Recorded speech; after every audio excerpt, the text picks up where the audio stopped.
Hi, this is Rebecca Martinez, Communications Director for the Placer Studios Tour. This is the 30th year for the tour. I've been participating on and off since about 2002, and I feel confident in saying that the application process has gotten easier as it's become more streamlined. I've put together a few tips to help you out. If you're new to the tour, you'll want to watch this video for sure. And if you're a veteran of the tour, you probably know everything on here, but you might glean a few little tidbits here and there. So I encourage you to watch it. My number one tip for submitting your application to the tour is to be prepared. And the best way to do that is, well, there's a lot of things you can do, but one very important thing is you can go online and peruse the entire application before you begin. I'm going to start sharing my screen with you right now, and we're going to take a tiny little look at the application. The link is on the website, and you'll see that all of the rules and guidelines are outlined here. There are links to important support documents that give you in print, in writing, some tips and guidelines. But if you go ahead and click the Apply Online button, this will take you to the actual artist application, and you can go ahead and scroll through this whole application to make sure you have everything that you're going to need. Now, to help have everything at your fingertips, I actually advise setting up a folder on your somewhere easy for you to find, such as your desktop, and naming it something that will be easy for you to remember. And of course, if you I'm sure you're familiar with how to set up a new folder. You right click on a PC, or if your Mac has two buttons, your Mac. If your mouse only has one button, you can option click and it'll have the same effect as right clicking. That brings up a menu that lets you go ahead and create a new folder. You can name it whatever you want and keep that folder there to put all of your files in, so that as you're filling out your application, you can just go to the one spot and you'll have everything you need right there. Now, I've named mine PAT folder. I'm going to get rid of this folder and show you what's inside of my PAT folder. In my PAT folder, I have put the copies, not the originals, but copies of the images that I'm considering using for the tour. And I've also created a document, and it can be in any Word. It could be Word, Open Office, Pages, it doesn't matter. This one happens to be in Pages. And I have followed the guidelines on the website and crafted my artist statement, which is here. And I've also crafted my artist story, which is here. I've just, for easy reference, to make sure I don't accidentally type it in wrong, included links to my website, Facebook, Instagram, YouTube, and my email. Now, when it's time for me to give my artist statement, I can just cut and paste. I will just copy this. I won't cut it, I'll copy it actually. Copy it, and I'll be able to place my cursor in the appropriate field on the application and paste it right in there. It's important that you cut and paste the actual words of your artist statement rather than included PDF, because that is difficult, if not impossible, for people to retrieve when they're getting ready to promote you on Facebook and all the other wonderful things that the organizers are going to do. One important question is, do you know where you're going to be showing? This year, the tour organizers are not going to match you up with another artist. It's going to be your responsibility to find another artist. If you're unable to show in your own studio, or you'd prefer to show in another artist's studio, I'm going to tell you how you can go about that. And if you are an artist who has a studio where you have room to host another artist or two, it's actually a really nice way to spend the weekend with another artist. Your studio will draw a bigger crowd if you have more than one artist. and you can help each other out when you get busy. You could talk each other up. It's just a real nice way to spend the weekend.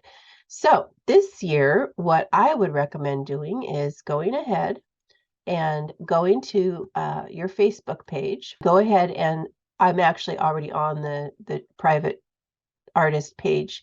But if you aren't there, just go ahead and search. Go ahead and type this in Placer Artist Studios Tour private artist page.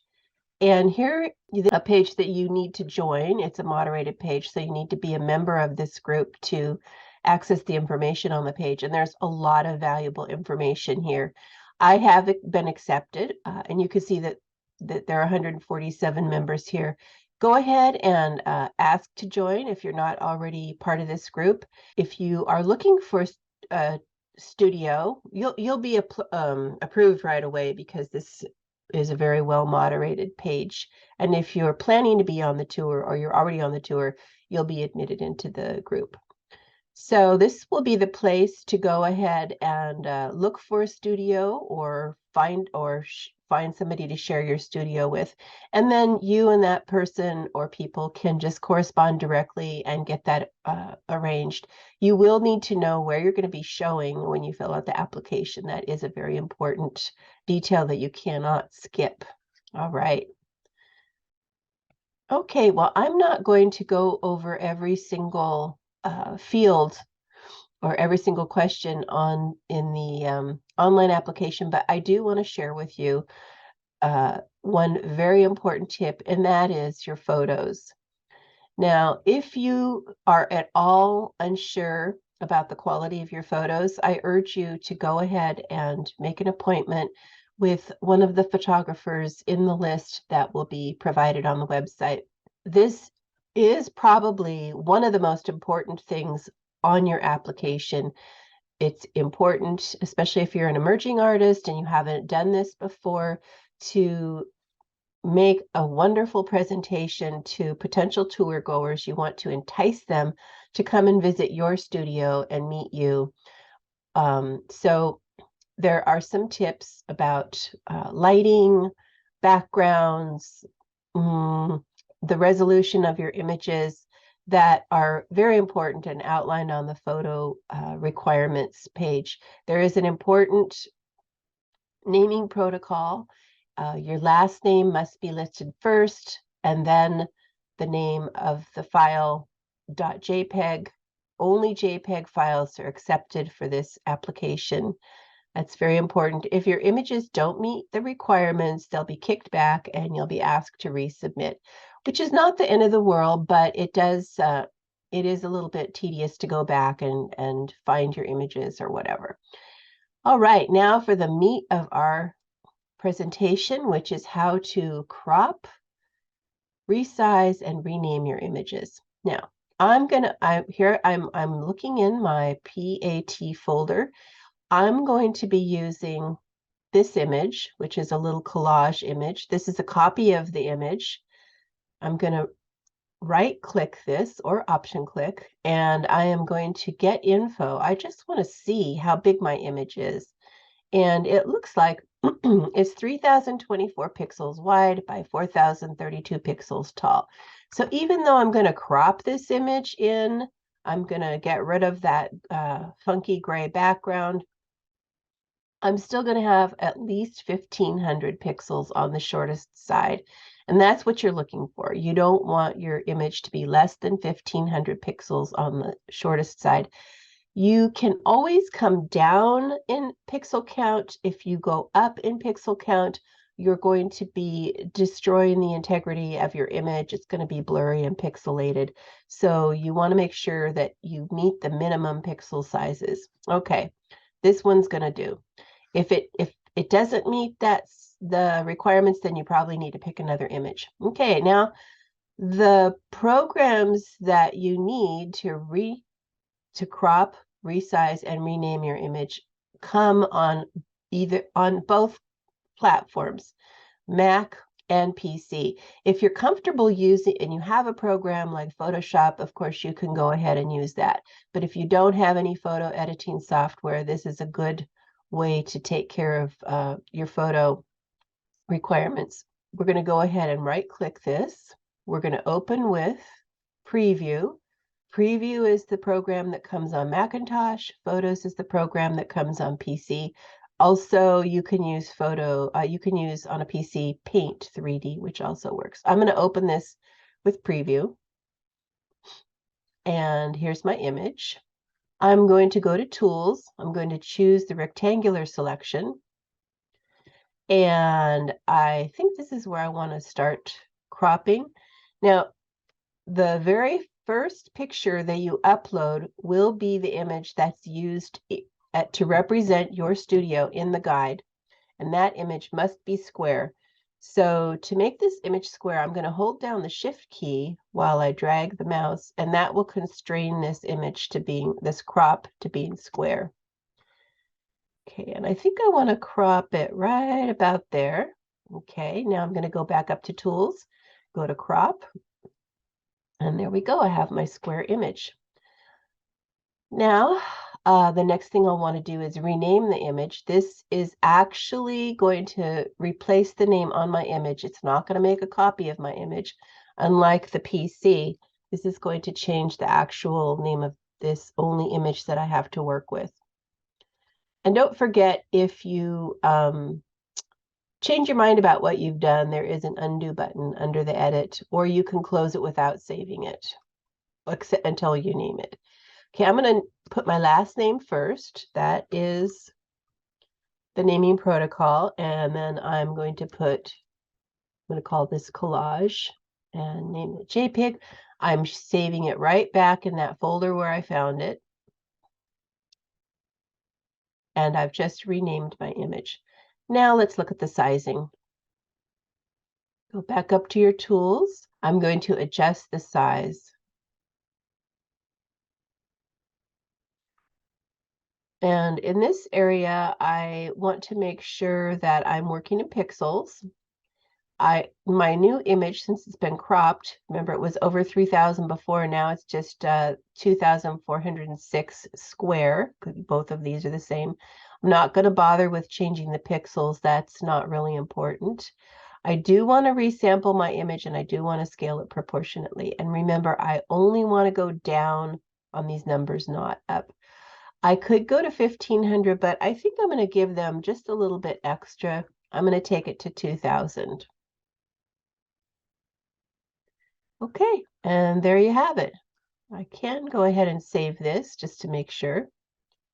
And my image has been resized. All right, there you have it. I've opened up my window here, my PAT folder window, and I think the first image I'm going to work with is this lovely starfish image. This isn't my work, it's some ceramics starfish by Carol Crockett, but they're quite pretty, and for my purposes, they're gonna work just fine. So go ahead on the PC, hover over the image, right-click the image, come down to Properties, and you'll come up with this window. I'm hoping your window looks the same as mine. If your window looks a little bit different, you might have to search a little bit for these files that I'm showing you, but everything should be there. You're going to go to Details, and this is going to give you a window that, among other things, tells you how big what the pixel count is. I mean, it tells you all kinds of neat things. It tells you that I took this on my iPhone. But the important part here is that this image is 3,024 pixels wide by 4,032 pixels tall. The resolution doesn't really matter. It's the basic pixel count that we're looking for. That is at least 1,500 on the shortest side, which is the requirement for the guide. You probably don't want to go too much more than 3,000 on the longest side, or even the shortest side. 3,000 maybe on the shortest side would probably be the most you want to do.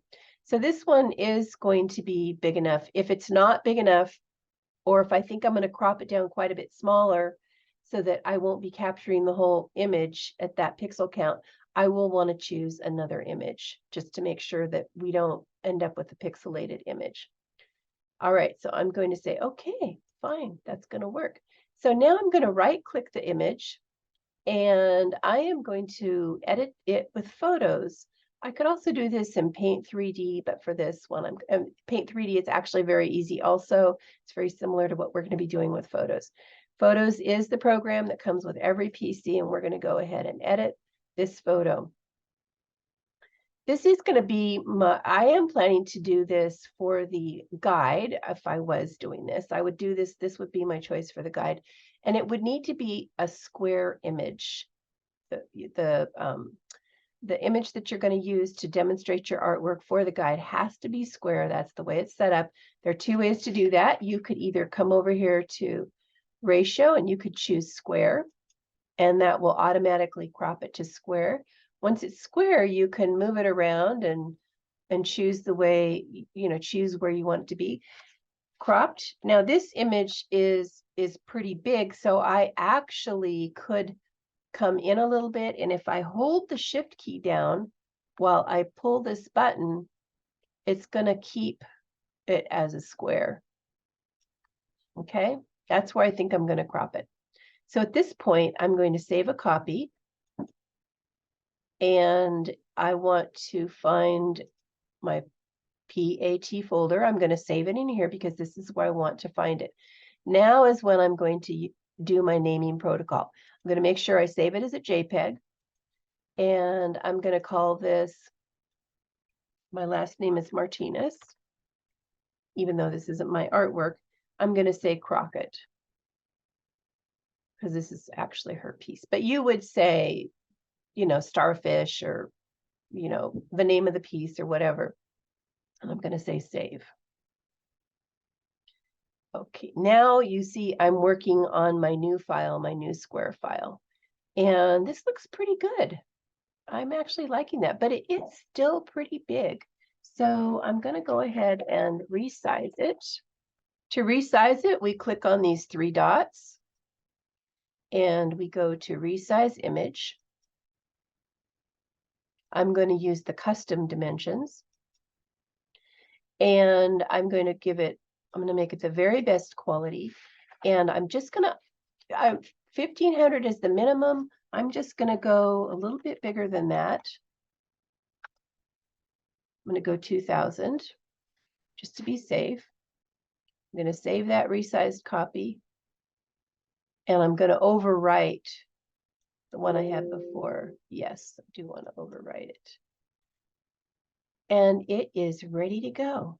I'm going to go ahead and resize all of my images. Here's another one that I was sort of thinking about using.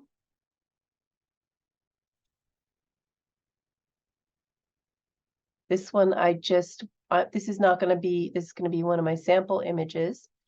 This actually is my artwork. This is a little mixed media piece that I did in a class with Wanda Miller.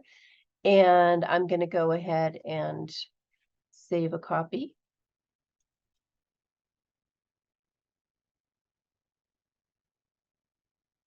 I'm going to go ahead and resize it. Want to define custom dimensions, maintain the aspect ratio, and this time I am going to come down to 1500, and I'm going to let the height go to 2019. Save the resized copy. Don't want two of them, so I'm going to go ahead and replace the one that exists. You do always want to be sure that you don't overwrite your original image, because you might need that really huge full-scale, full-resolution image for other publicity purposes. There's going to be a couple other call to artists where people will be asking for higher resolution pictures. Now, when it's time to submit my application, I have all of my images and all of my text ready to go. I can just rip through that application easily. So those are my tips. I wish you success on your application, and don't forget, I am always here. Well, not always, I do sleep once in a while, but I am available, and you'll see the link to get help if you need it. I'm available to help you. Just go to admin, send me a message at admin@placerartisttour.org, and I hope to see you on the tour.